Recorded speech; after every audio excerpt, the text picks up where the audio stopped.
The Brockville Museum acknowledges that the land on which we gather, exchange ideas, and share our past, present, and future is the traditional territory of the Anishinaabe, Haudenosaunee, and Wendat peoples. Looking around Brockville, it's easy to find many old buildings, and if you look closely, you may be able to find some interesting architectural elements. Welcome to Brockville Museum's Building Brockville series, where we will explore some of the different architectural styles that can be found around the city. Now, today we are looking at the Georgian architectural style that was very popular for early stone buildings in Brockville from the late 1700s to the 1850s. The first Europeans to build in Brockville arrived around 1790, and the first homes they were building were log homes. As families became more affluent and had more time, had more money, they would build stone houses to replace the logs. Stone buildings were really thought to be more permanent structures, and as we see when we look around Brockville today, that may have been the truth because we have many examples of Georgian stone buildings around. Now, most of the Georgian homes built around Brockville were built in what is called a vernacular style.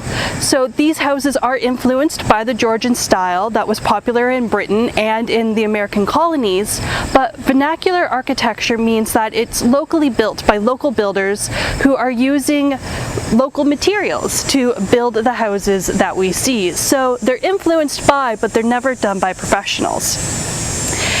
There are a few hallmarks that can help us identify a Georgian house, many of which are present in Beecher House, which is part of the Brockville Museum and that you can see behind me. The exterior of these homes could be brick or clapboard, or here in Brockville they're often made out of stone. They usually have a very symmetrical floor plan so that the house is a rectangle and then they're around one room deep and all the rooms open up into a central hallway. Typically, the windows are very evenly spaced with 2 windows or bays on either side of a central front door, and then that will open up into your central hallway, as I said.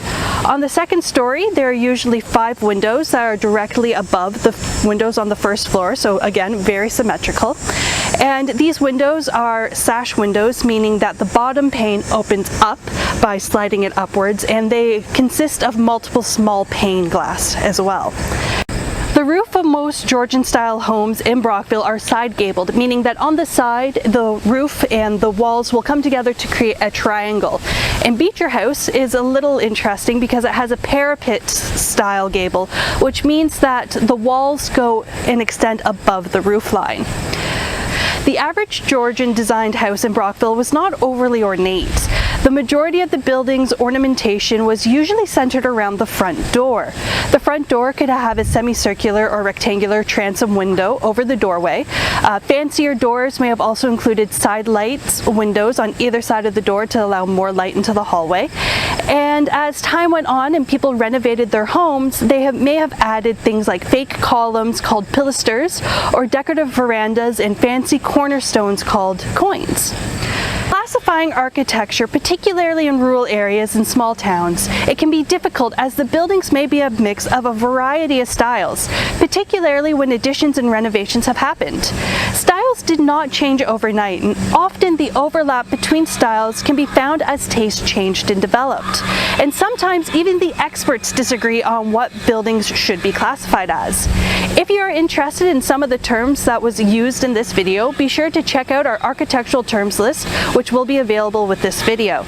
There are many houses in Brockville that are Georgian architecture, and you often find them in the city's older neighborhoods. If you decide to go out and investigate our local architecture, please be respectful of private property. Thank you for joining us as we explore Brockville architecture. Next time you're walking around your neighborhood, take a look around because you never know what you may see.